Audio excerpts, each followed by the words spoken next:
Iran आणि Israel यांच्यात वाढत असलेल्या तणावामुळे जगभरात चिंतेचं वातावरण आहे। या पार्श्वभूमीवर भारतातील राजकारणही तापलं आहे। लोकसभेतील विरोधी पक्षनेते राहुल गांधी यांनी पंतप्रधान नरेंद्र मोदी यांच्यावर टीका करत भारताच्या परराष्ट्र धोरणाबाबत प्रश्न उपस्थित केले आहे। नेमकं राहुल गांधी काय म्हणाले, पाहूया ही विस्तारित बातमी।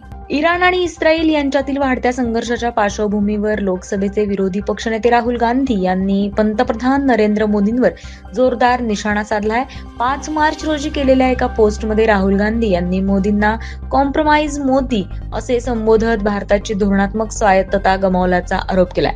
राहुल गांधी म्हणाले की अशा गंभीर आंतरराष्ट्रीय संकटाच्या काळात देशाला ठाम आणि स्पष्ट नेतृत्वाची गरज असते, मात्र सध्याच्या सरकारने भारताची परराष्ट्र धोरणातील स्वायत्तता धोक्यात आणली असल्याचा आरोप त्यांनी केलाय।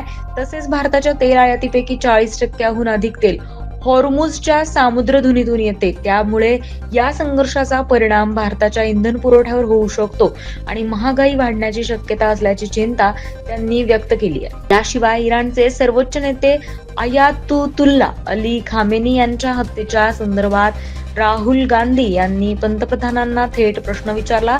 एखाद्या देशाच्या प्रमुखाची हत्या करून जागतिक व्यवस्था ठरवण्याचे समर्थन भारत करतो का, असा सवाल त्यांनी आता उपस्थित केला आहे।